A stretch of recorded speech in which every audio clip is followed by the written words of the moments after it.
Moi, Jean, votre frère, qui part avec vous à la tribulation et au royaume et à la persévérance de Jésus.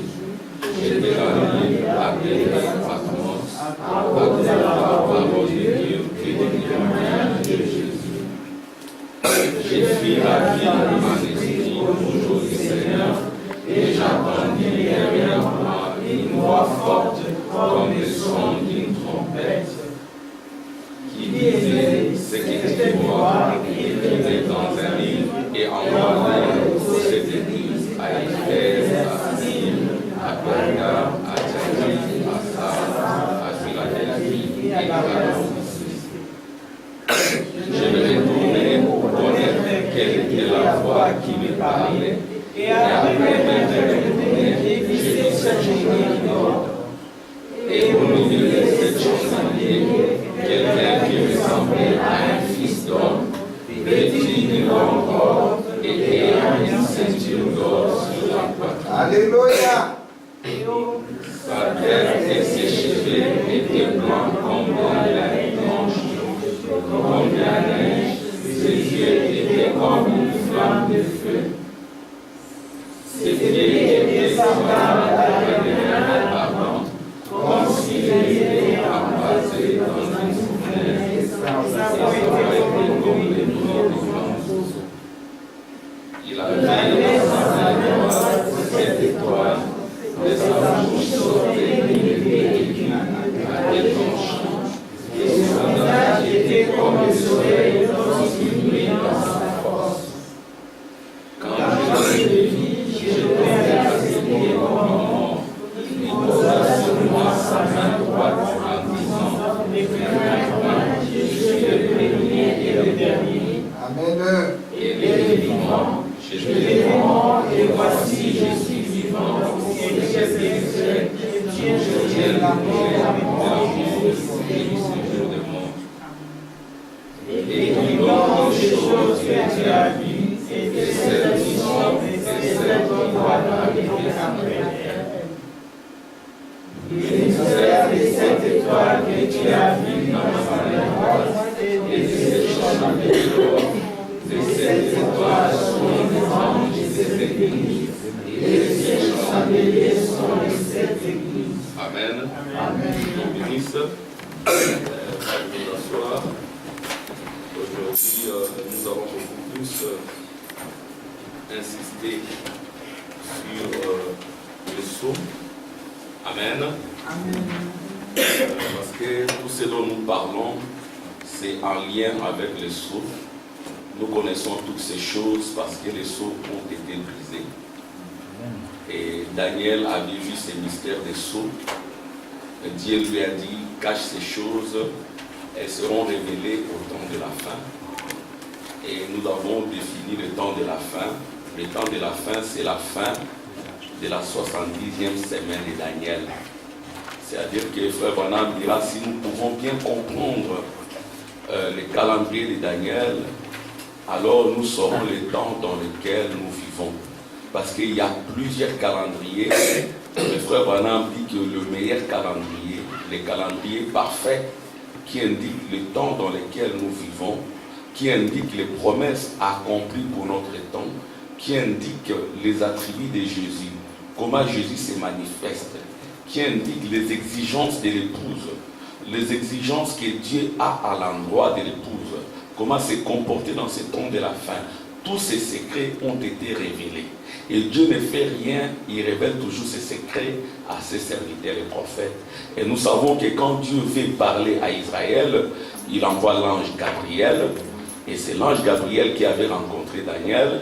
Mais quand Dieu veut parler aux gens des nations, il envoie Michaël. Et Michaël, c'est Christ lui-même. Et quand Dieu veut parler aux gens des gentils, il descend lui-même sous la forme de Christ. Et Christ, c'est Michaël, le grand messager. Il descend et dans la Bible, nous le voyons dans les livres de l'Apocalypse. Amen.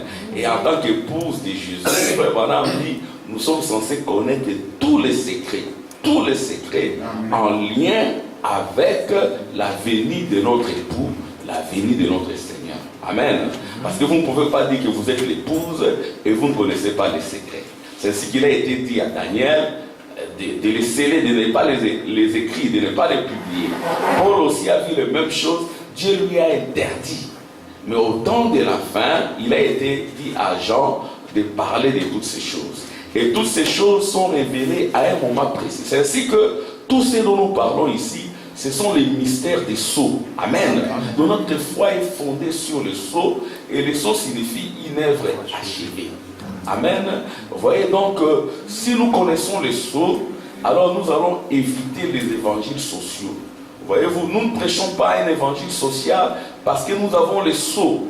Frère Branham dit, sans le sceau, vous allez verser dans les évangiles sociaux. Amen. Mais si nous ne prêchons pas l'évangile social, nous prêchons l'évangile éternel. Pourquoi l'évangile éternel? Parce que nous croyons que l'éternité est descendue dans des corps appelés les temps. Amen. C'est ce qu'aujourd'hui, nous allons, comme vous le voyez, l'intituler là, Apocalypse, livre de rédemption. Amen.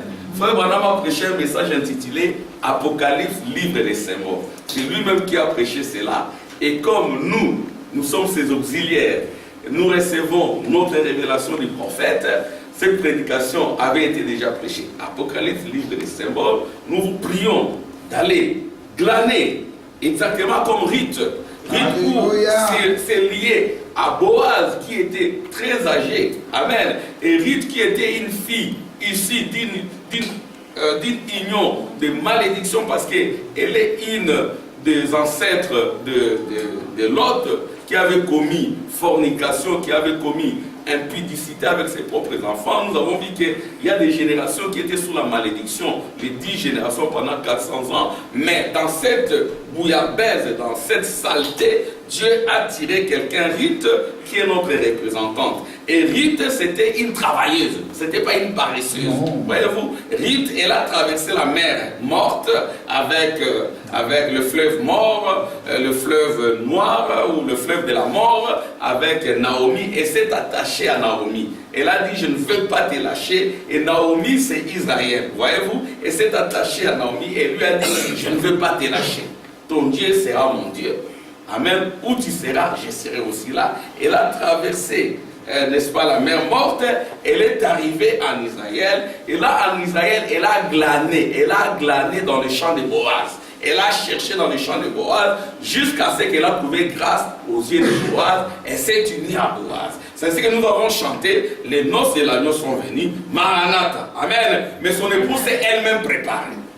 Vous devez vous préparer. Parce que l'époux est déjà descendu, mais vous devez vous préparer. Généralement, les époux sont souvent en retard, mais l'époux est déjà là. Maranatha. Amen. Et dans Apocalypse, il est dit, les noces de l'agneau sont venues, son épouse s'est elle-même préparée.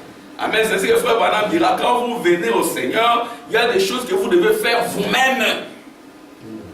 Amen. Dieu a déjà accompli, il y a la part de Dieu, il y a aussi votre part. Amen. Donc, notre sujet c'est Apocalypse,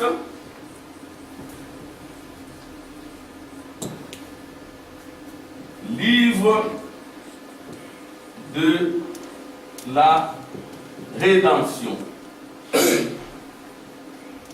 Amen. Donc c'est le titre qui est là, Apocalypse, livre de la rédemption.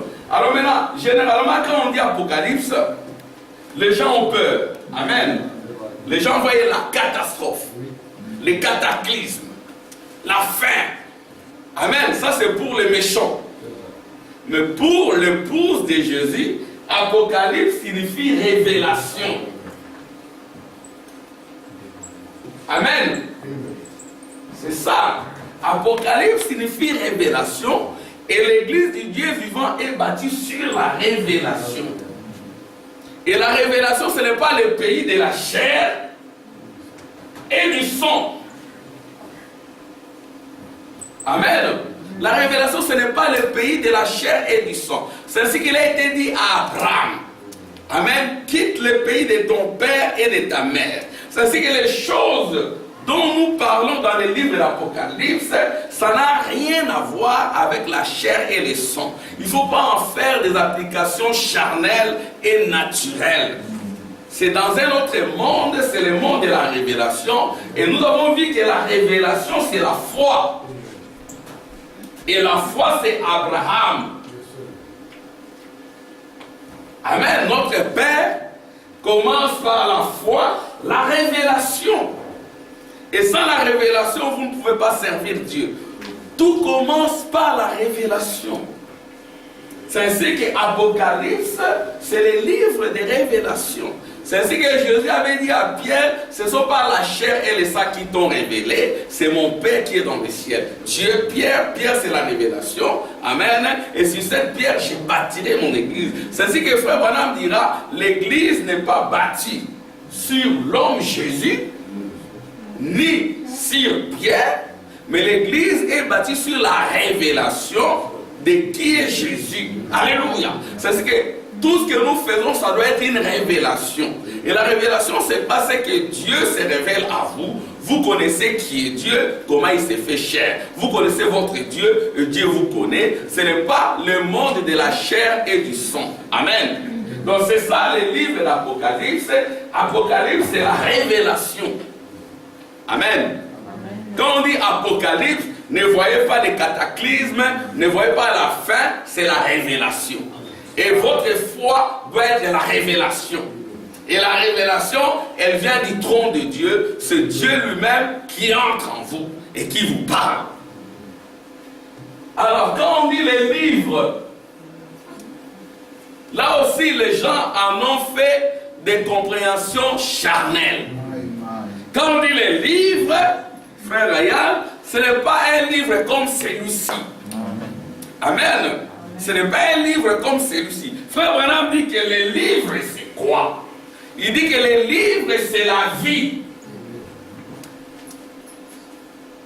Et la vie, c'est une nature.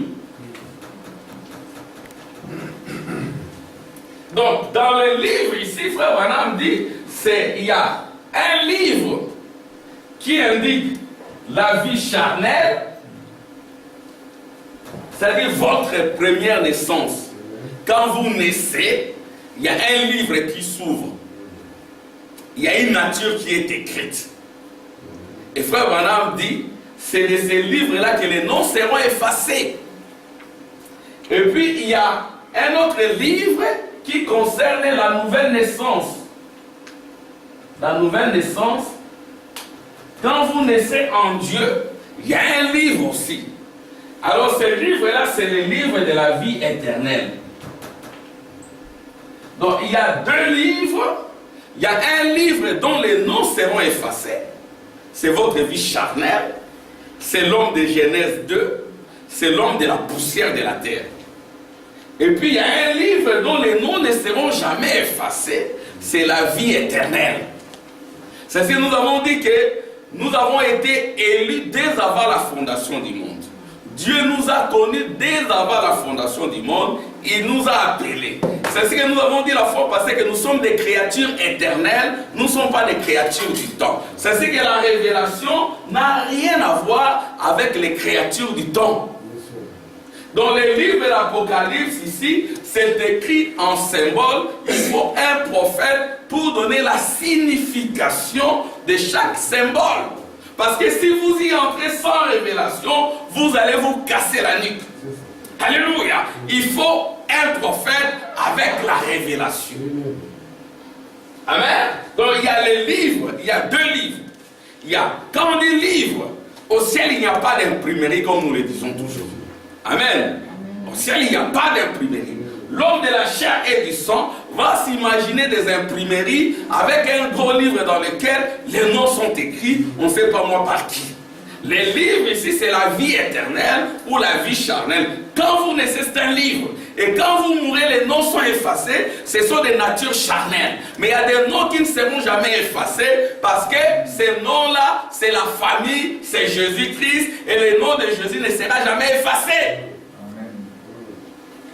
Amen. Apocalypse, c'est la révélation. Les livres, ce n'est pas physique, ce sont des vies. Et la rédemption, qu'est-ce que c'est que la rédemption? C'est le retour au commencement. Amen. Quand on dit rédempté, Qu'est-ce que c'est que rédempter? C'est ramener chaque chose où elle était.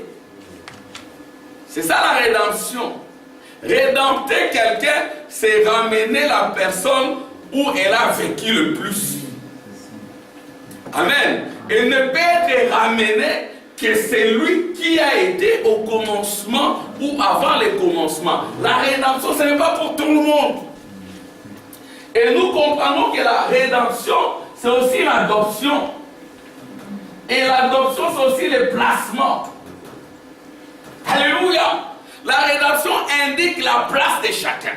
C'est frère Branham dira, n'attristez pas le Saint-Esprit de Dieu pour lequel vous avez été scellés, virgule, il dit pour lequel vous avez été placés. Amen. De la rédemption, c'est aussi le placement. Alléluia. À un moment donné, la place de chacun devrait être indiquée. La place de l'épouse, elle est où? La place de gentil ou de juif, c'est où?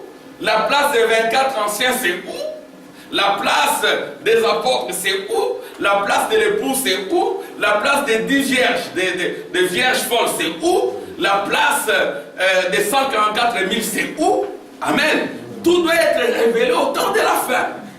C'est ainsi que notre foi au temps de la fin est basé sur Apocalypse, livre de la rédemption. C'est ainsi que si nous voulons vous faire du bien, nous devons vous amener là où vous avez vécu le plus. Alléluia. Et vous avez vécu le plus ou pas dans le temps, dans l'éternité. C'est-à-dire que nous devons vous prêcher un message éternel. Amen. Parce que vous avez vécu le plus dans l'éternité. Quand quelqu'un est amnésique, pour guérir son amnésie, c'est Hortense, il y a les psychiatres qui disent qu'il faut le ramener là où il a vécu le plus. Amen. Et si quelqu'un devient amnésique, il ne reconnaît plus sa nature, son identité, son profil. Pour l'aider, vous devez les ramener. S'il a vécu à Libégué, vous les ramenez à Libégué. Alléluia. Hein, maman Angèle? Si vous les ramenez à Libégué, et vous le faites promener à Libégué, ah non, ici il y avait la case. Ici, il y avait telle rivière, mais la rivière est partie où?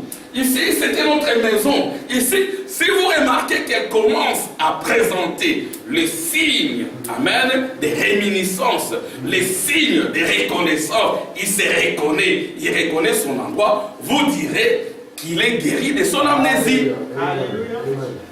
Vous les ramenez à Goma. Amen. Hein, Sœur Nicole de Tim, on les ramène à Goma. C'est toutes les avenues. Pour voir si réellement elle a vécu là-bas. Alléluia. On la ramène là-bas. C'est Nicole de Tim, tu reconnais encore ça? Tu reconnais ça? Si elle ne reconnaît pas ça, peut-être qu'elle a vécu à Matete. Alors il faut la ramener à Matete. Si à Matete aussi elle ne reconnaît pas, il faut la ramener peut-être à Douala. Amen. Alléluia. Nous vivons un temps où, avec la révélation des sceaux, chacun doit connaître son identité et son origine. Un Moutamax. Si c'était de Matete, vous ramenez Moutamax à Matete. Amen. Hein? On saura. Mon frère Tim dit aussi qu'il est de Matete. On les ramène aussi à Matete. Moi, je sais que le frère Tim est de Matete. On les ramène aussi à Matete. Mais si c'est père, nos frère Tim, tu n'avais pas dit la vérité. Tu n'es pas de Matete, toi. Amen. C'est ça aussi avec le message. Amen. On va prêcher, on va présenter les signes. Alléluia. Si vous devenez, comme on dit en français, grognon, c'est que ce n'est pas votre nature. Hein, les enfants, vous comprenez quand je dis grognon? Les enfants grognons. Vous devenez un peu grognon. Non, alléluia. Là, vous ne reconnaissez pas votre nature. C'est que ce n'est pas votre endroit. Il faut un autre endroit. C'est ce que frère Branham dira. Il y a des gens dont la place se trouve dans le monde. C'est ça le message de frère Branham. Il y a des gens dont la place se trouve dans le bar. Sa place est dans les cabarets. Il doit réellement y aller. Vous devez les pousser à y aller. Sa place n'est pas à l'église. S'il est à l'église, il va faire des dégâts. C'est ça la confusion du temps de la fin. Sa place est peut-être dans une maison de magiciens. Amen. C'est ça la rédemption, le retour au commencement. C'est ce que Jésus dira, celui qui ne peut manger ma chair et mon sang n'est pas digne, ne peut entrer dans le royaume. Ma chair et mon sang. Il y en a qui ont quitté. Pourquoi? Parce que leur place n'était pas là. C'était un message de rédemption. Il attaque. Mais parmi vous êtes 12, pourquoi vous ne voulez pas aller? Alléluia. Parmi vous, il y a un démon. Mais aujourd'hui, prêcher comme cela. C'est comme cela que frère Branham prêchait. C'est ça le message de la rédemption. C'est ça le message de Jésus. Amen. Amen. Alléluia. Amen. Nous voulons la qualité, pas simplement la quantité. Hein, frère Ruben, croissance numérique. Nous voulons aussi la qualité, amen, qui est des éternels, des créatures éternelles. De sorte quand vous prêchez le message de l'éternité, ils retrouvent leur identité. Amen. Ils disent Amen. Amen. Je vois mon nom. Amen. Je vois mon nom. C'est ainsi que nous verrons que Jean s'était réjoui quand il a vu son nom. Amen. Donc, le message que nous prêchons, c'est le message de la rédemption. Un message qui consiste à ramener chacun à sa place. Parce que, amen, que ce soit frère Tim, que ce soit moi, que ce soit mes frères Branham, même Jésus ne peut pas changer la sémence. Amen. Jésus ne changera jamais. Si tu es la sémence, tu resteras sémence. Amen. Amen. Parce que nous le disons dans les mystères de la prédestination, nous avons été élus, Sœur Neville, dès avant la fondation. Amen. Amen. Nous avons été élus dès avant la fondation du monde. Alors ici, nous venons manifester la révélation, la prééminence de la révélation par l'obéissance et le royaume de Dieu. Amen. Alors nous allons voir ces livres d'Apocalypse. Alors, frère Branham, lui qui n'a fait que l'école primaire, il a synthétisé. Amen. Il a synthétisé ces livres. Même les docteurs en théologie n'ont pas su. Mais frère Branham, à cause de la révélation, il faut dire, mais les livres d'Apocalypse, pas la révélation, c'est subdivisé en 3 parties. Alléluia. Amen. Frère Tim a beaucoup prêché là-dessus. Amen. Nous revenons encore là-dessus. Nous devons insister. Frère Branham dit, il faut taper les marteaux si nous voulons que les clous entrent. Amen. Donc, il y a 3 parties dans les livres d'Apocalypse. Retenez cela. Il y a une première partie. Là, ça nous a facilité les choses. Ici, Église présente. L'Église est présente dans la première partie. Ça, c'est la première partie. Ça va du chapitre 1, chapitre 3. Ça, c'est la première partie du livre de l'Apocalypse. Ainsi dit le prophète. Amen. Et le dernier verset du chapitre 3 dit ceci, c'est au verset 22, si je ne me trompe pas. Il est dit ceci, que celui qui a des oreilles entende ce que l'Esprit dit aux églises. Amen. Les oreilles circoncises, pas les oreilles incirconcises. Ceci revient à dire qu'il y en aura qui n'entendront pas ce que l'Esprit va dire aux églises. Que l'Esprit, le Saint-Esprit, Jésus-Christ lui-même, la voix des grands eaux. Alléluia. La trompette de Dieu. Personne ne peut attendre cette trompette à moins qu'il ait des oreilles circoncises.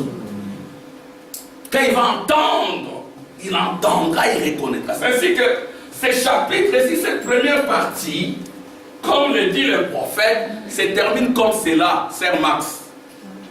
Sœur Arlette Max. Je te cache là, je ne te vois pas. Sœur Arlette Max. Ou Sœur Kouka Max. C'est ça ton vrai nom. Amen. Alors, là, le dernier verset de la première partie d'Apocalypse, si on vous pose la question, les enfants, quel est le dernier verset? Qu'est dit le dernier verset du 3e chapitre de l'Apocalypse? Comme nous avons ici un docteur des docteurs, il nous a dit que le dernier verset, c'est que celui qui a des oreilles entendre ce que l'Esprit dit aux églises. C'est-à-dire, il y en a aussi dont les oreilles sont incirconcises, qui n'entendront pas, qui viendront pour lapider de nouveau Étienne. Hommes au cou raide et aux oreilles incirconcises. Ils sont incirconcis de cœur. Ils vont s'en moquer, ils n'entendront pas. Parce qu'ils ne font pas partie de la rédemption. Ne vous inquiétez pas pour eux. Ne les cajolez pas. Amen. Amen. Parce qu'ils ne font pas partie du livre de la rédemption. Et personne ne peut les remettre. C'est ce que dit donc. Que celui qui a des oreilles entende ce que l'Esprit dit aux églises. Ça, c'est la première partie. Maintenant, la deuxième partie, ça va du chapitre 4, Amen, Amen. Jusqu'au chapitre 19. Amen. Et ici, il est question d'Israël. Et de 144 000. Amen. Ça, c'est la deuxième partie. Les enfants, vous suivez? William et les autres. Joël.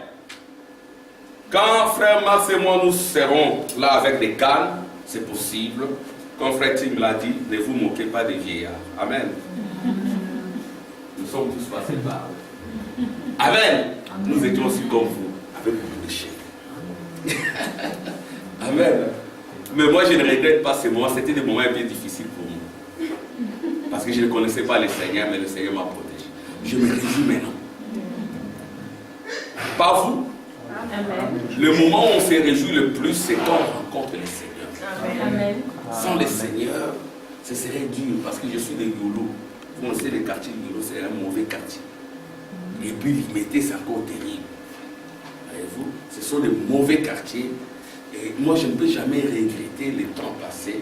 Mais je dis, Seigneur, mais il fallait que je connaisse ce message depuis longtemps. C'est vrai que j'ai connu le message, je n'avais que 20 ou 21 ans. Je dis, mais je devais connaître ça même à 6 ans. Mais Dieu a voulu que je connaisse à 20, à 21 ans. J'étais encore jeune. Chaque chose a son temps. Amen. Amen. Il y en a qui sont appelés après, ainsi de suite, ainsi de suite. Moi, c'était à cet âge-là. Et alors, je dis, Seigneur, merci pour ces messages. Amen. Alors ici, chapitre 4, chapitre 19. Donc, ici, l'épouse est absente sur la terre. Amen. Amen. C'est-à-dire que quand nous disons du chapitre 4 au chapitre 19, l'épouse n'est plus sur la terre. Mais frère, nous vous voyons. On te voit. Mais frère, on dit du chapitre 4 au chapitre 19, l'épouse n'est pas là.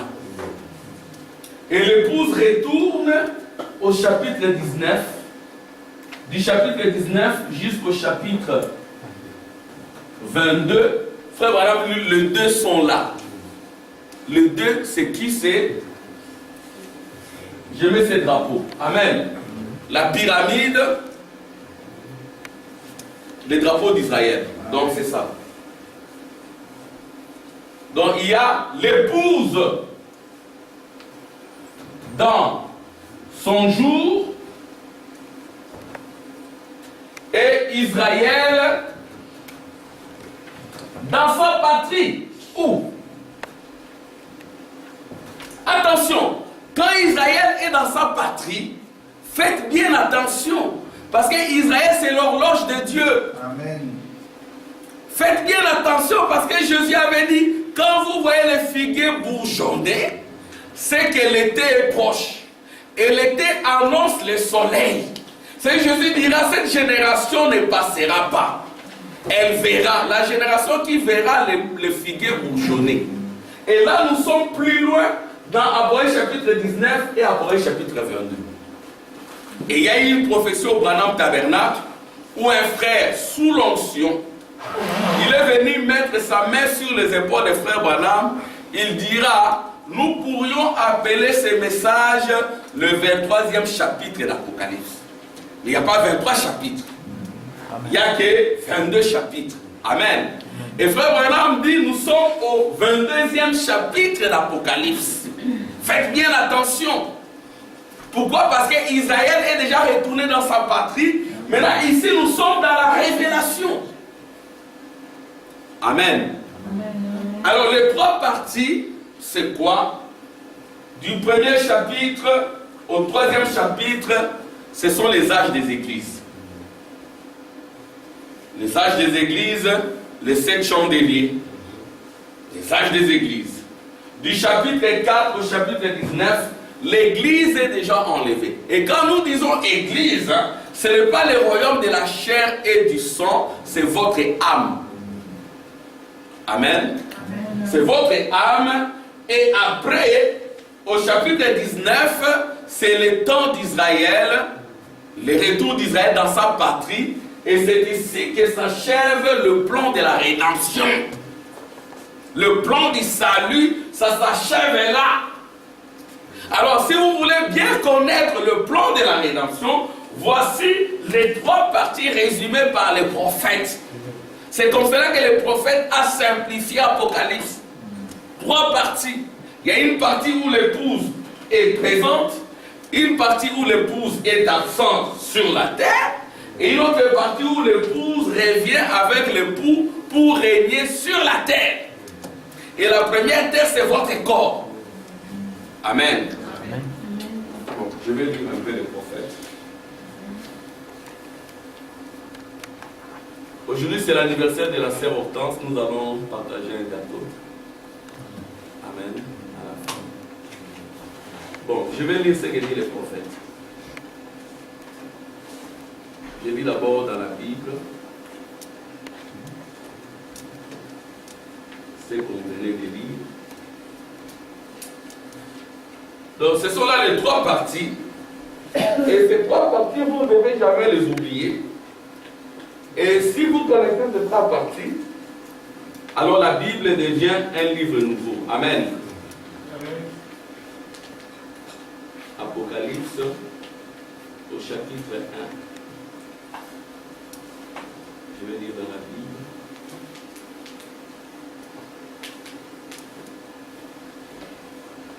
Alors, ici, moi Jean, votre frère, qui part avec vous à la tribulation et au royaume, à la persévérance en Jésus, j'étais dans l'île appelée Patmos à cause de la parole de Dieu et du témoignage de Jésus. L'île de Patmos, c'était une île où on mettait les malfaiteurs, où on mettait les brigands, où on mettait les voleurs. Et là maintenant, Frère Branham dit, pourquoi Jean avait été placé dans l'île de Patmos? Est-ce que c'est parce qu'il avait volé? Non. Non. Est-ce que c'est parce qu'il avait fait du mal aux gens? Non. Est-ce que c'est parce qu'il avait triché? Non.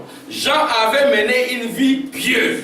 Et il était là à cause du témoignage de la parole de Dieu. Il était là dans la tribulation. Comme il était rempli de l'onction du Saint-Esprit, on pensait qu'il était un sorcier. On l'a pris, on l'a mis dans une marmite pleine d'huile, on l'a chauffé, on l'a mis dedans pensant qu'il allait mourir, mais il n'est pas mort. Amen. Pourquoi? Parce que son corps était loin, son esprit était loin. On l'a pris, on l'a mis là-bas, on l'a chauffé l'huile, il n'est pas mort. On l'a pris, on l'a placé dans l'île de Patmos. Alors le prophète dit ceci. Remarquez un autre mystère. Le prophète dit ceci. Jean était dans Éphèse. Qui peut se rappeler d'Éphèse? Éphèse c'est quoi?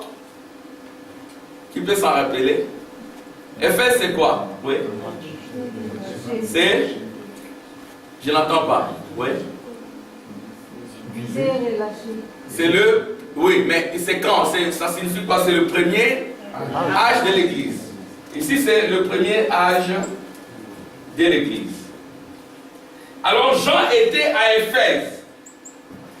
Il a été pris d'Éphèse et on l'a placé à Patmos. Et Frère Branham dit, D'Éphèse à Patmos, c'est 50 kilomètres. Amen. D'Éphèse à Patmos, c'est 50. Et vous vous rappelez du chiffre 50? Le chiffre 50, c'est le chiffre de la libération. C'est aussi le chiffre du jubilé. Voyez-vous? Donc quelqu'un qui était à Éphèse, on l'a pris de là, on l'a ramené à l'île de Patmos. On l'a placé là où il y avait des serpents, des lézards, des scorpions. Les gens qui y allaient ne revenaient pas en vie. Mais Dieu sait pourquoi il l'a ramené là-bas. Et vous remarquez que 50, c'est le chiffre du jubilé. 50, c'est le chiffre de la libération. D'Éphèse jusqu'à Laodicée, nous avons compté 49. C'est-à-dire que Jean, il a été placé, on l'a pris d'Éphèse, on l'a ramené au-delà des âges des églises jusqu'à l'île de Patmos. Et à l'île de Patmos, maintenant, il a reçu la révélation. Nous allons essayer de lire ça ici. Moi, Jean, votre frère, qui parle avec vous au royaume et à la persévérance en Jésus, j'étais dans l'île appelée Patmos à cause de la parole de Dieu et du témoignage de Jésus. Je fus ravi en esprit au jour du Seigneur. Donc Jean, à partir d'Éphèse, il a été ravi en esprit. Être ravi en esprit, c'est être enlevé. Donc Jean a été enlevé.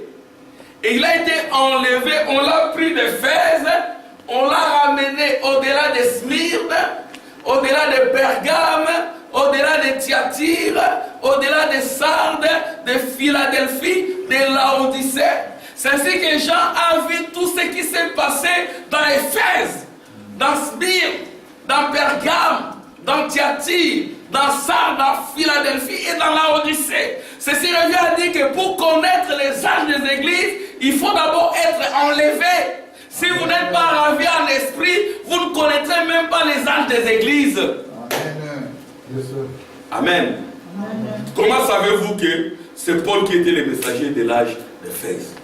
Comment savez-vous que c'est Irénée qui était le messager de Smyrne? C'est Martin qui était le messager de Pergame. C'est Colomba qui était le messager de Thyatire. C'est Luther qui était le messager de Sardes. C'est Wesley qui était le messager de Philadelphie. Et au temps de la fin, c'est William Allen Branham qui nous a parlé comme il se doit. Comment le savez-vous? Si vous n'êtes pas encore ravi en esprit, il faut d'abord être ravi en esprit. Amen. Amen. Si vous n'êtes pas ravi en esprit, et il n'est pas question du corps. Nous disons toujours que votre corps ne sera jamais enlevé. Amen. Si vous vous attendez à l'enlèvement du corps, c'est une fausse prophétie. L'enlèvement, c'est le ravissement. Être ravi en esprit. Voyez donc, Jean, pour qu'il connaisse le messager des âges, il a dit être ravi en esprit. Et quand il a été ravi, il a entendu une voix qui lui parlait derrière. Et quand il s'est retourné pour regarder, il a vu Jésus. Et mais ce Jésus-là, il avait quelle forme? Nous allons lire ça. Je fus ravi au jour du Seigneur. Le jour du Seigneur, c'est le jour de sa venue. Et j'entendis derrière moi une voix forte comme le son d'une trompette. Et la trompette, c'est la voix du prophète. Qui disait, ce que tu vois, écris-le dans un livre et envoie-le aux 7 églises, à Éphèse, à Smyrne, à Pergame, à Thyatire, à Sardes, à Philadelphie et à Laodicée. Sans les prophètes, nous n'aurions pas connu tout cela. Nous connaissions toutes ces choses parce que les prophètes nous ont parlé. Amen. Et les prophètes devaient aussi être ravis. Vous aussi, si vous voulez connaître ces choses, vous devez être ravis en esprit. Ces choses ici, ce n'est pas pour les charnels, ce n'est pas pour les gens qui sont sur la terre, c'est pour les gens qui sont enlevés. Amen. Si vous n'êtes pas enlevé, vous ne comprendrez jamais ces choses. Et vous qui, votre âme.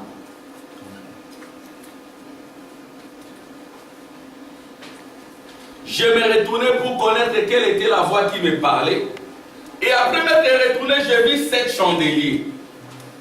Les 7 chandeliers, ce sont, vous voyez souvent ça un peu partout.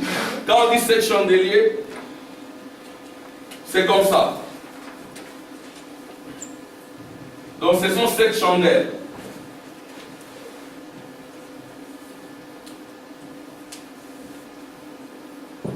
Voilà les 7 chandeliers. Et les 7 chandeliers, ça représente les 7 églises. Et on a vu un homme qui marchait au milieu de 7 chandeliers. Mais cet homme-là, c'était qui? Nous allons chercher à les connaître. Est-ce que c'était réellement un homme? Ou c'était une femme? Et après m'être retourné, j'ai vu 7 chandeliers. Et au milieu de 7 chandeliers, quelqu'un qui ressemblait à un fils d'homme, vêtu d'une longue robe, et ayant une ceinture d'or sur la poitrine. Sa tête et ses cheveux étaient blancs comme de la laine blanche, comme de la neige. Ses yeux étaient comme une flamme de feu. Ses pieds étaient semblables à des lérins ardents, comme s'il était embrasé dans une fournaise. Voyez la description de ce Jésus. On dit qu'il avait une longue robe et ses cheveux étaient blancs comme de la laine, et puis il avait une ceinture d'or sur la poitrine. La ceinture d'or, c'est pour retenir les seins. Sa tête, ses cheveux étaient blancs comme de la laine, comme de la neige, et ses yeux étaient comme une flamme de feu. Ses pieds étaient semblables à des lérins ardents, comme s'il était embrasé dans une fournaise, et sa voix était comme le bruit des grandes eaux. Il avait dans sa main droite 7 étoiles, de sa bouche sortait une épée aiguë.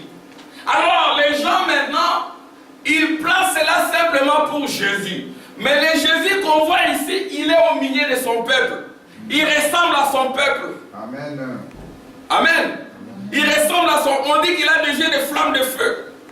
On dit qu'il a des pieds comme des colonnes de feu. Ses cheveux sont blancs comme de la laine. Son visage brille comme le soleil. Alors on place ça simplement à Jésus. Mais ici nous allons comprendre que le Jésus qu'on voit là, il s'est façonné sur son peuple. Il prend la forme de son peuple. Il prend votre forme. Ceci revient à dire que vous aussi vous devez avoir des yeux de flamme de feu. Ne réservez pas les yeux de flamme de feu simplement à Jésus. Si Jésus est fils de Dieu, avec des yeux de flamme de feu, avec des pieds de colonnes de feu, avec un visage qui brille comme le soleil, c'est cela aussi votre rédemption. Si vous êtes rédempté, alléluia, vous aurez aussi des yeux de flamme de feu. Amen. Amen. Ça sera votre ressemblance. Vous aurez aussi des pieds de colonnes de feu. C'est ce qu'on dit que là où les plantes de vos pieds vont se poser, vous allez posséder l'endroit. Parce que vos pieds sont devenus des pieds de colonnes de feu. Alléluia. Amen. Votre visage va briller comme le soleil. C'est ce qu'on dit que ceux qui auront de l'intelligence brilleront comme les étoiles. Et l'étoile, amen, est plus grande que le soleil. Et le soleil, c'est une étoile transformée. Si vous êtes des étoiles, vous êtes aussi le soleil. Et vous devez briller. Vous devez avoir des pieds de colonnes de feu. Et quand vous arrivez quelque part, vos paroles, c'est de l'épée aiguë. Quand vous prononcez la parole, ces paroles doivent s'accomplir. Parce que vous n'êtes pas n'importe qui. C'est ainsi que celui-là qui marche au milieu de cette chandelier, Frère Branham dit qu'il a la forme de l'épouse. Je vais lire ce que dit le prophète.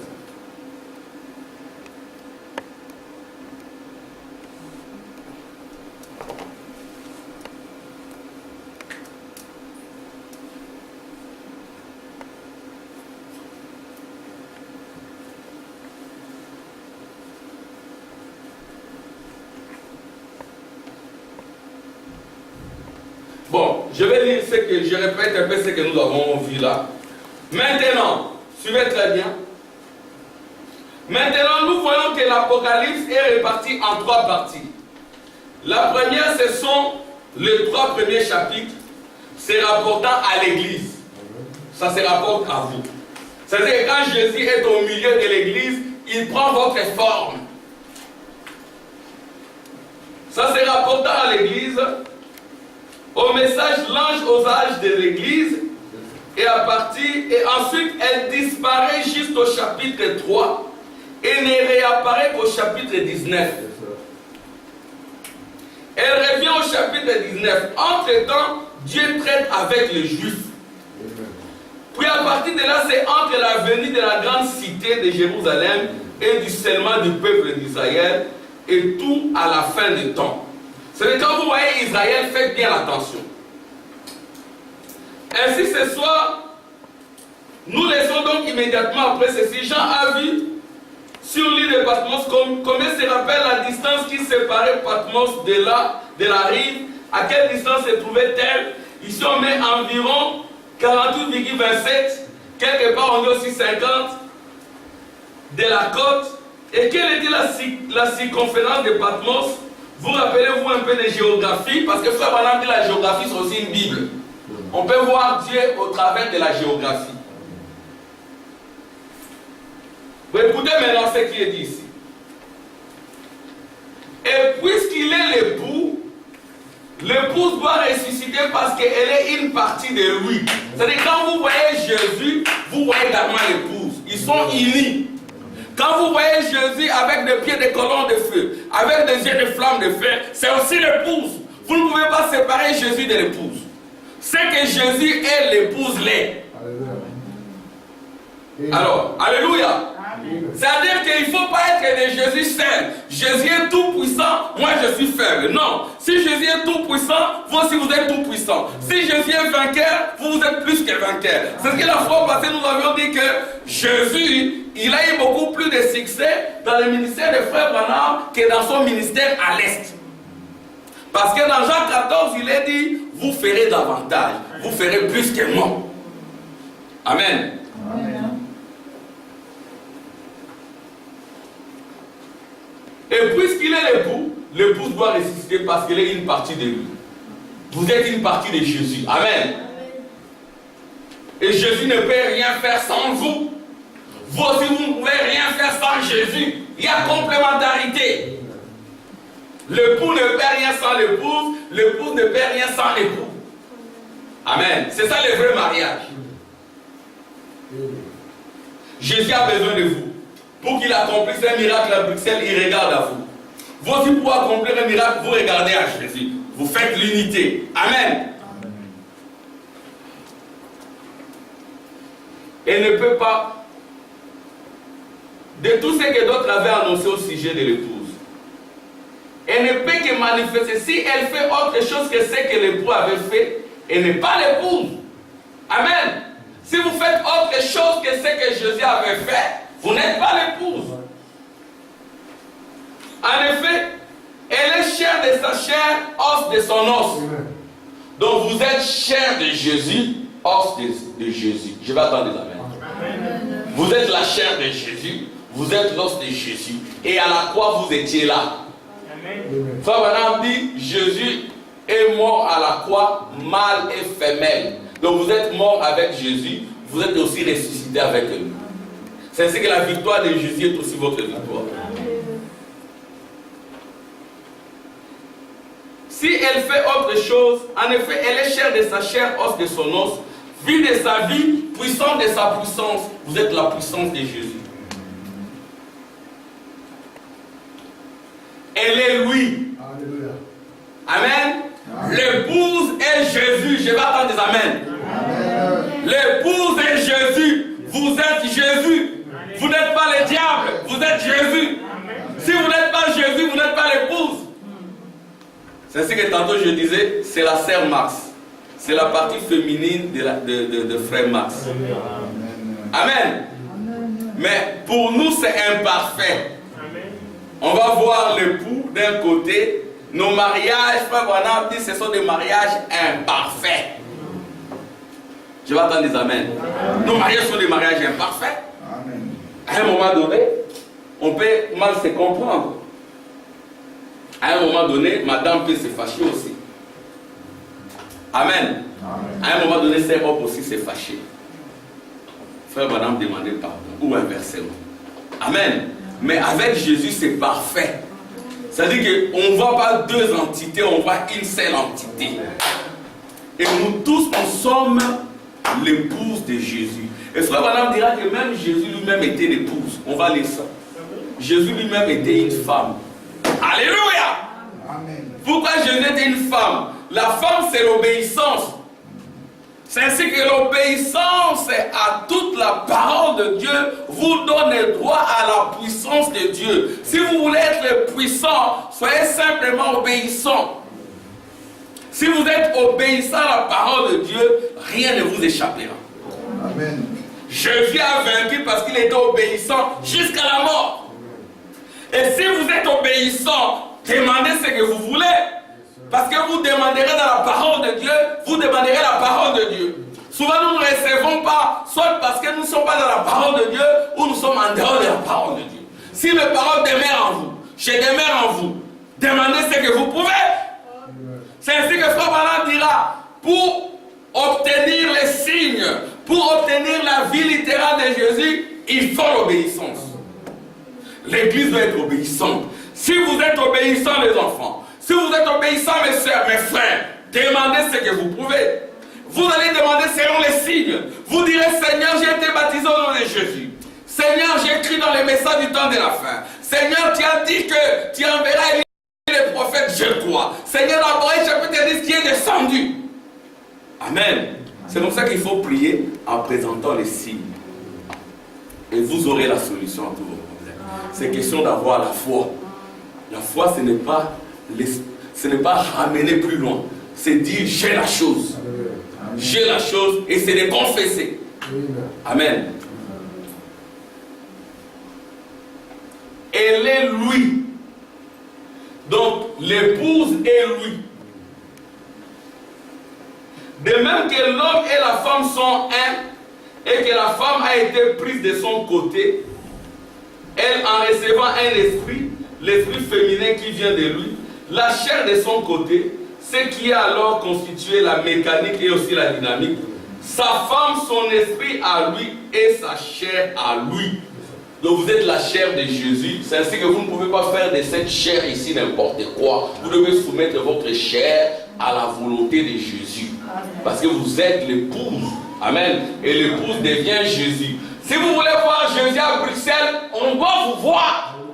Amen. Parce que l'épouse est Jésus. L'épouse est Jésus. Vous aussi vous êtes Jésus, mais nous ne parlons pas de cette chair. Alléluia. Nous parlons de votre âme. Vous êtes Jésus. Amen, sœur Mars. Vous êtes Jésus, sœur Esther. Nous sommes Jésus. Amen. Et si nous sommes Jésus, Jésus ne fume pas. Jésus ne boit pas. Jésus ne triche pas. Jésus ne vole pas. Amen. Amen. Jésus n'injurie pas. Si vous injuriez, si réellement vous êtes Jésus, vous ne demanderez pas. Amen. Amen. Jésus ne pêche pas. Amen. Jean était devenu Jésus. C'est-à-dire qu'il était à l'île de Patmos, non pas parce qu'il avait volé, non pas parce qu'il s'était mal comporté. C'était pour les témoignages de la parole de Dieu. Alléluia. Si nous sommes dans des épreuves, ça ne doit pas être pour nos erreurs. C'est-à-dire que pour la parole de Dieu. Amen. Et si nous avons commis une erreur, ça entraîne des épreuves, nous devons nous repentir, nous mettre en ordre. C'est ça la nature divine. C'est ça la nature de l'éternité. Et c'est ça la vraie sémence de la rédemption. Jésus ne cache pas les péchés en lui. Jésus, amen, il détruit les péchés. Il reste dans la parole de Dieu. Parce que vous êtes Jésus. Et Jésus est sans péché. Vous aussi vous êtes sans péché. Jésus est vainqueur. Vous êtes plus que vainqueur. Amen. Parce que tout ce que l'époux vient, tout ce que l'époux prend, il le donne à son épouse. Amen. Ce ne sont pas des fausses doctrines. Oh, ils disent qu'ils sont Jésus. Oui, c'est pas nous qui le disons. C'est Frère Branham qui le dit. Elle est lui. De même que l'homme et la femme sont un, et que la femme a été prise de son côté, en recevant un esprit, l'esprit féminin qui vient de lui, la chair de son côté, ce qui est alors constitué, la mécanique est aussi la dynamique. Sa femme, son esprit à lui, et sa chair à lui. En les réunissant, cela a constitué la mécanique et la dynamique tant que l'église ou les gens. Il y a des braves gens dans le monde, des bonnes églises. Mais il n'y a qu'une seule Madame Jésus-Christ. Qui va entendre des amen. Il n'y a qu'une seule Madame Jésus-Christ. Et c'est elle qu'il vient chercher. C'est là que se trouve son nom. Il prend son nom, il le met en vous. Vous portez le nom de Jésus. Prenez le nom de Jésus avec vous. Il prend le nom de Jésus et le nom de Jésus est une tour forte. Les justes et s'y réfugiés se trouvent en sécurité. Et quand il met son nom en vous, c'est que l'adoration se passe en vous. Alléluia. Les anges viennent adorer en vous. C'est là que se trouve son nom. C'est là que se trouve son adoration. Chère Linda, il faut que l'adoration de Jésus se passe en toi. Et que les anges viennent adorer en toi. Et que Dieu lui-même vienne adorer en toi. Parce que Dieu adore aussi. Mais il veut adorer en nous. Et nous aussi nous l'adorons. Amen. C'est là que se trouve son nom. C'est là que se trouve son adoration en elle et en elle seule. Ce n'est pas un message. C'est ainsi que nous n'adorons pas un Jésus sous cette forme. Amen. Nous n'adorons pas un Jésus sous cette forme. Chacun doit adorer ce Jésus qui est en lui. Amen. Le Jésus que tu dois adorer, s'il entre en toi, alléluia, il prend ta forme.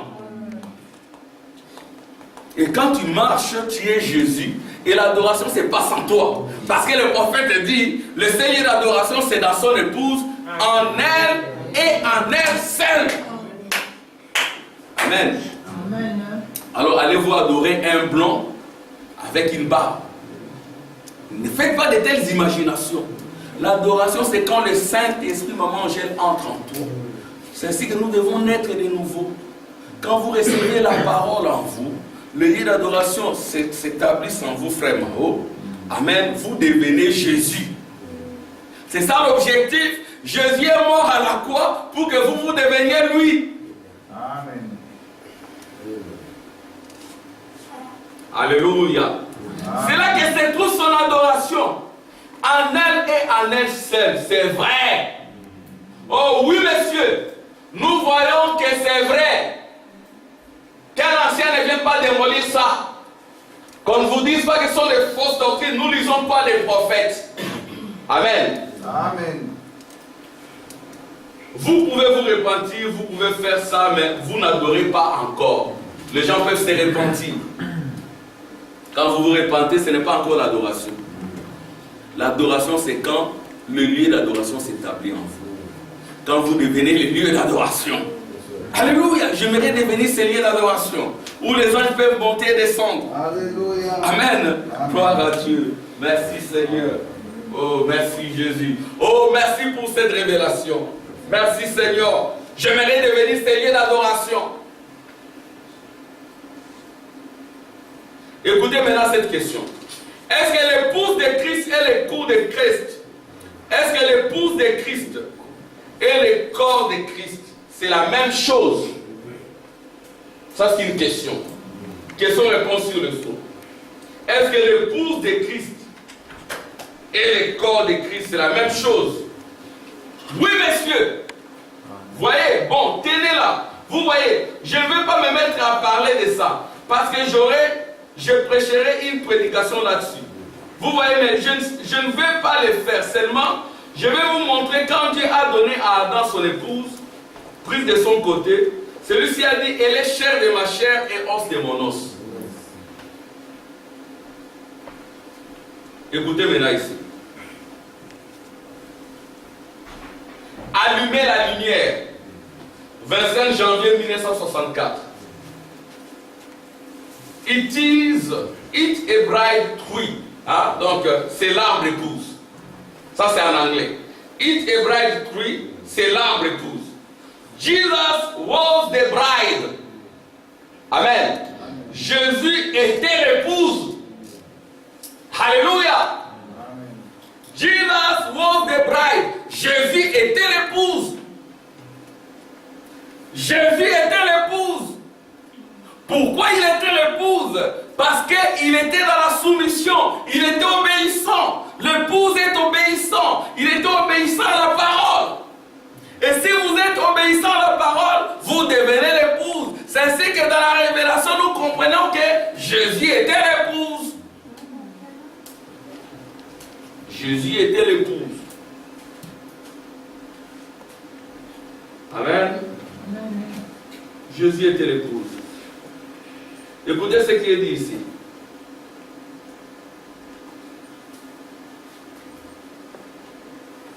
Écoutez. On parle maintenant de l'île de Patmos, cette île-là. Elle était utilisée comme lieu d'exil pour les Romains. On y mettait des prisonniers. Et pourquoi Jean s'y trouvait? Pourquoi Jean s'est trouvé là-bas?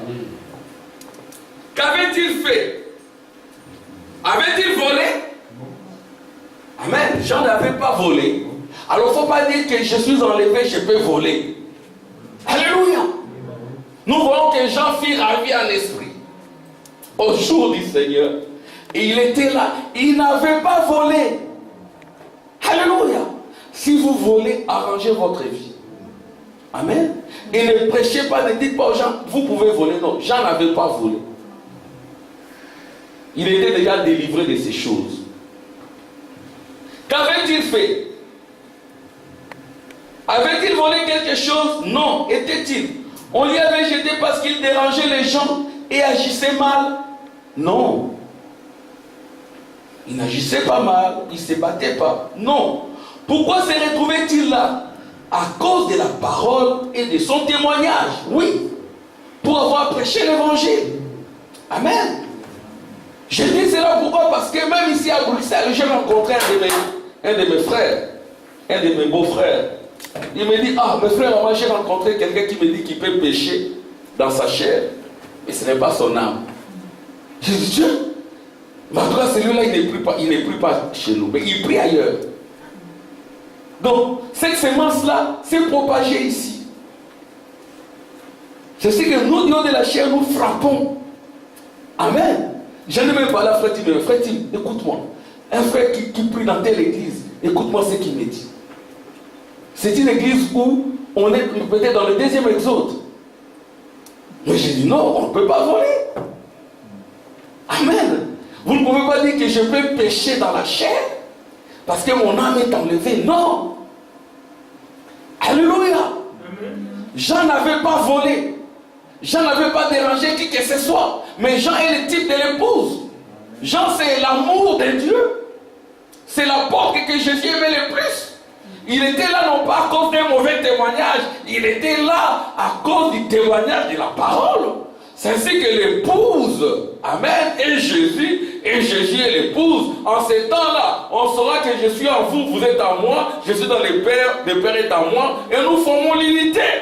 Quand on vous touche, on touche Jésus. Amen. Donc Jean n'avait pas volé, Jean n'avait pas mal agi. Jean était là à cause du témoignage de la parole.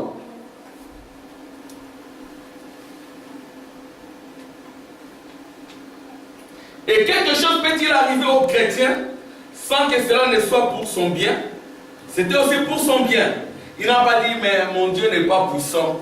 Comment je peux me retrouver ici en prison? Mais il était là pour écrire les livres d'Apocalypse. Dans la chair, il souffrait, mais son âme était enlevée. C'est dire que la souffrance de la chair ne doit pas vous empêcher de servir Dieu. Parce qu'il y a des gens qui ont souffert plus que vous. Il était là en prison, chez les Romains.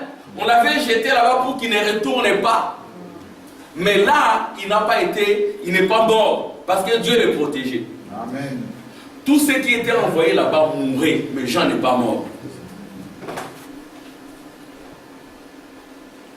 Quelque chose peut-il arriver aux chrétiens sans que cela ne soit pour son bien? Non, non, non. Alors pourquoi Dieu l'a-t-il laissé celle-là sur l'île? Amen. Pourquoi Dieu peut vous laisser dans des souffrances? Pour nous donner ces livres d'Apocalypse.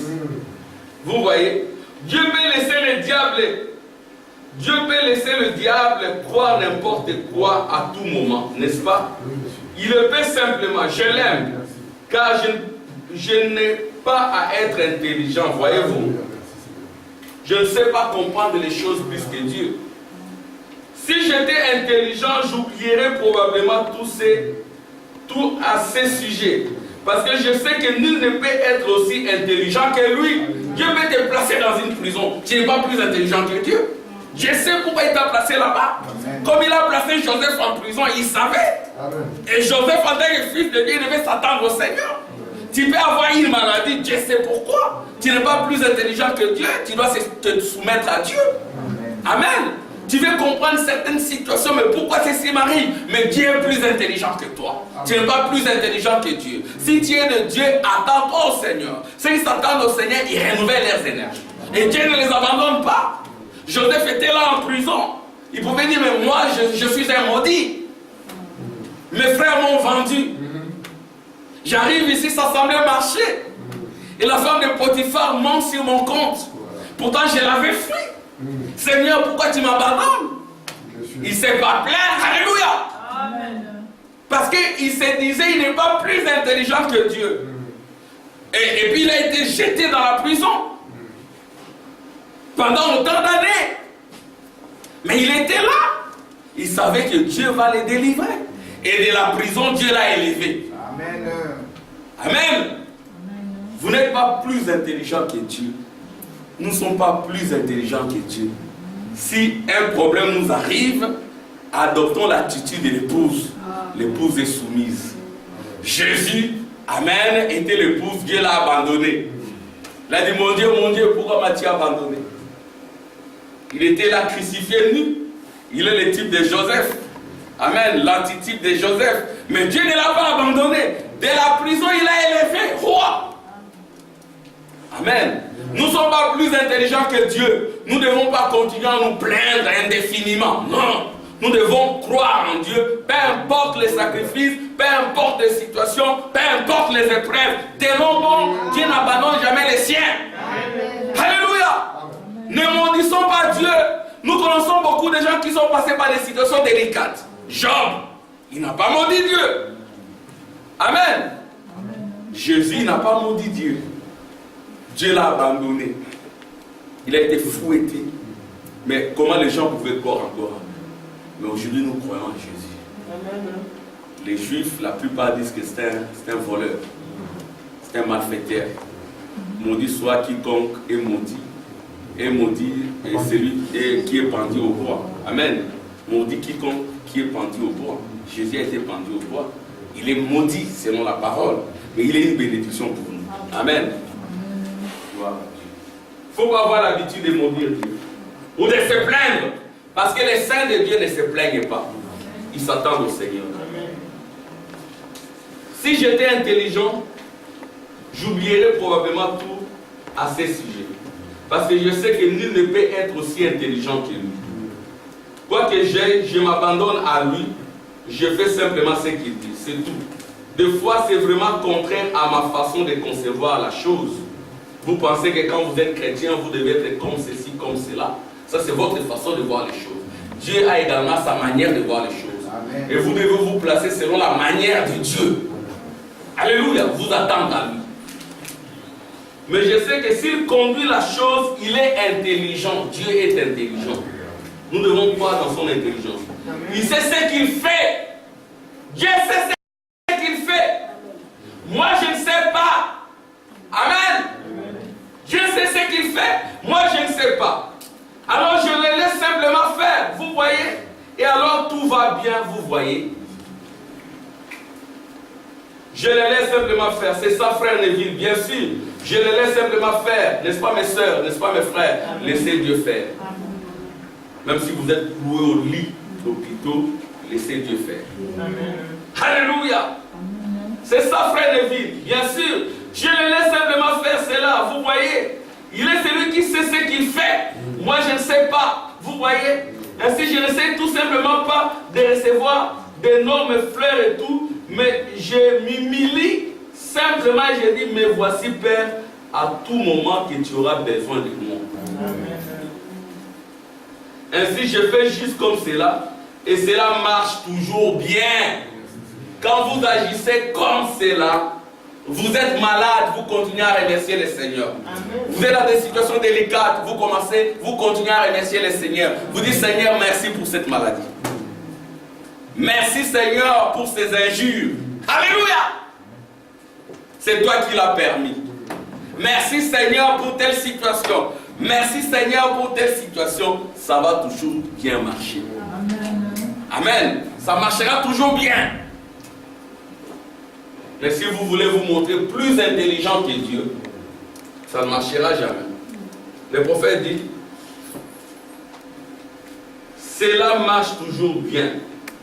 Ainsi, Jean, nous n'aurions pas eu de livre d'Apocalypse ni qu'était Jean. Et si Jean n'avait pas été sur l'île, c'était les moyens auxquels Dieu avait pourvu pour nous donner le livre d'Apocalypse. Il était là, je pense, pendant environ 3 ans. En prison pendant 3 ans. Les gens auraient dit, mais le pasteur là d'Éphèse, il est maudit. Comment est-ce possible qu'il se retrouve en prison pendant 3 ans? Nous n'aimerions pas nous retrouver en prison. Amen. Mais tout peut arriver.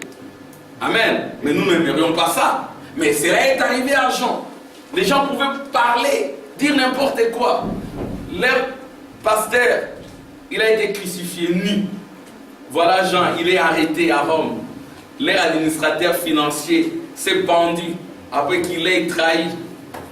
D'ailleurs, leur aîné Pierre, le pasteur Pierre, qu'est-ce qu'il a fait? Il a renié Jésus. Mais c'était quel genre d'église? Mais c'est Dieu qui a permis tout ça. Amen. Ils ont beaucoup souffert. Alléluia. Mais toi et moi, nous avons reçu les livres d'Apocalypse. Il a fallu faire. Gloire à Dieu. Pendant 3 ans, à cause du livre, il écrivait ses livres dans quelles conditions?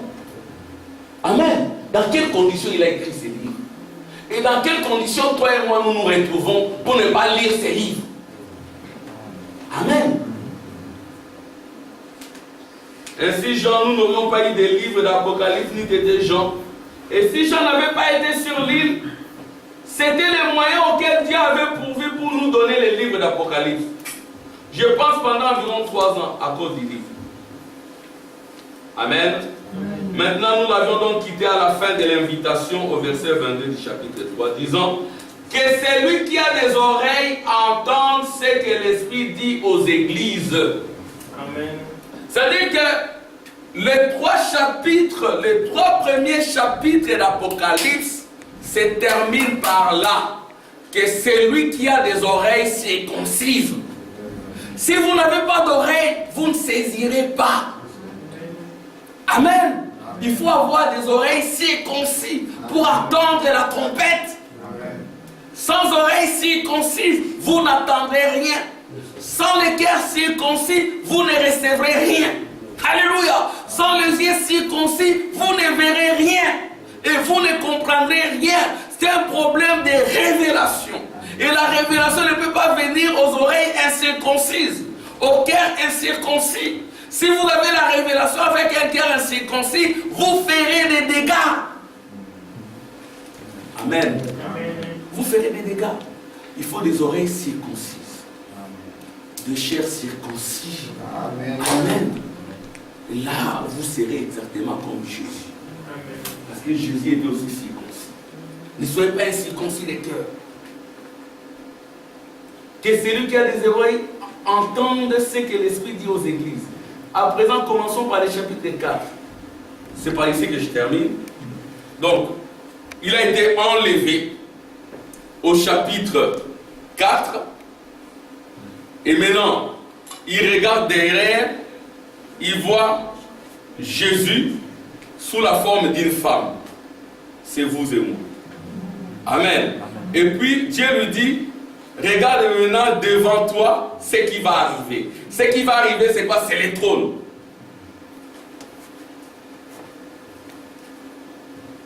Maintenant, nous l'avions donc quitté à la fin de l'invitation, verset 22 du chapitre 3, disant que celui qui a des oreilles entende ce que l'Esprit dit aux églises. À présent, commençons le chapitre 4.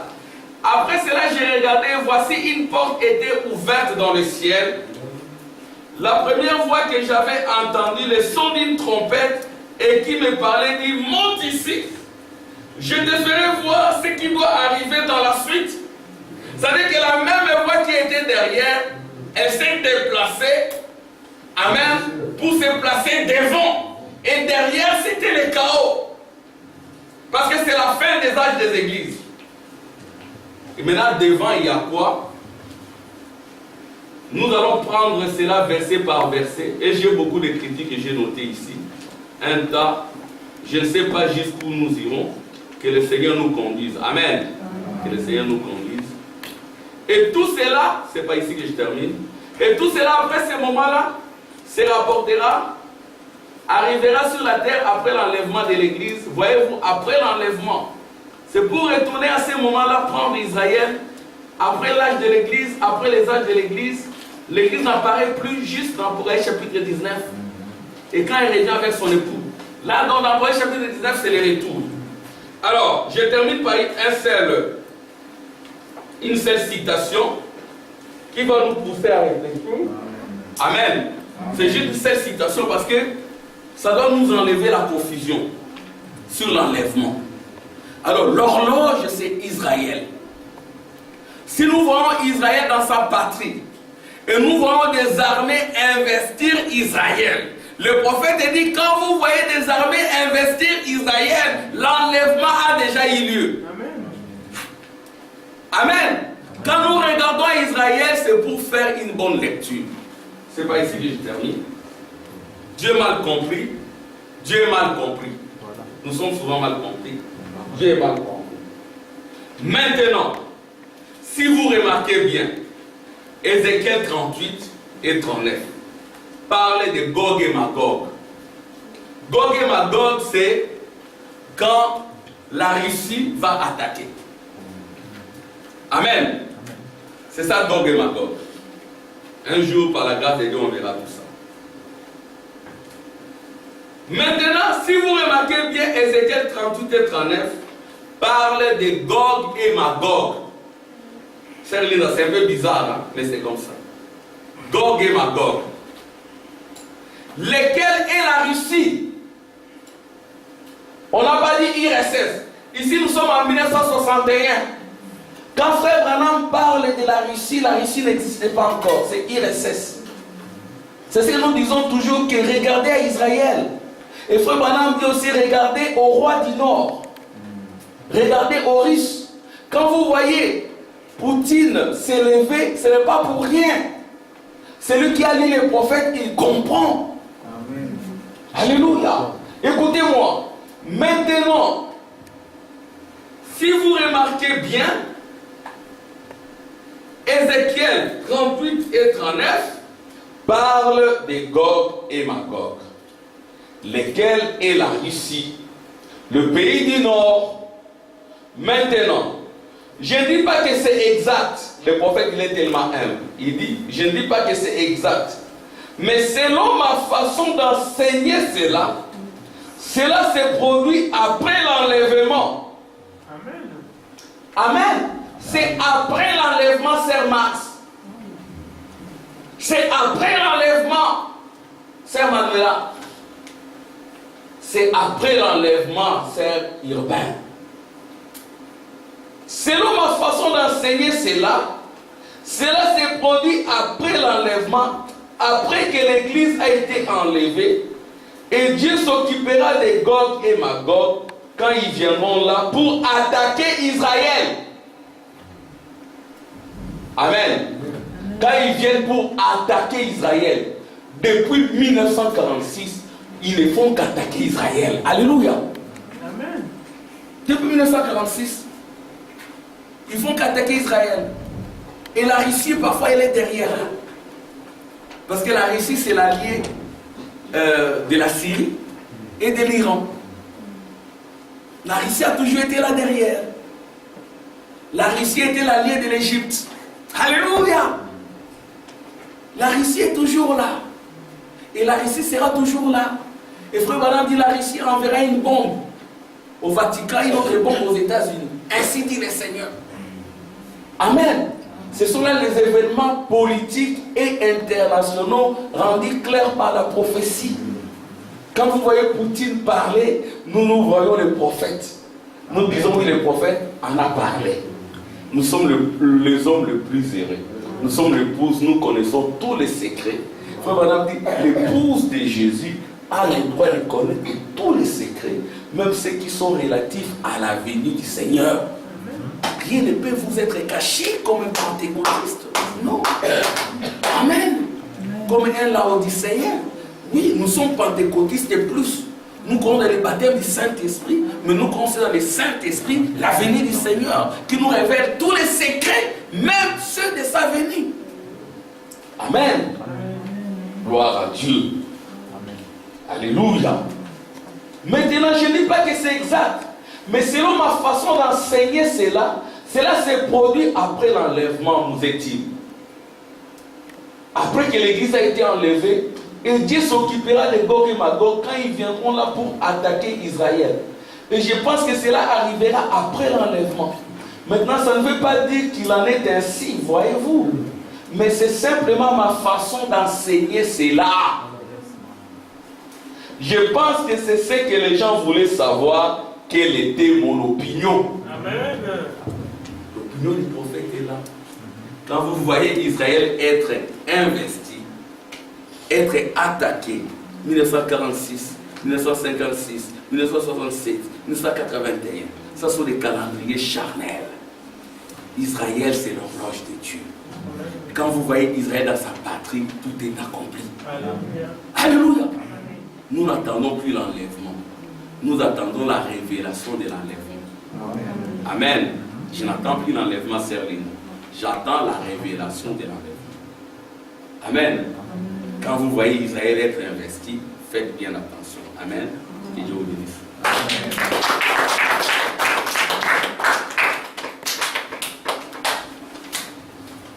Gloire à Dieu. Merci. Amen. Seigneur.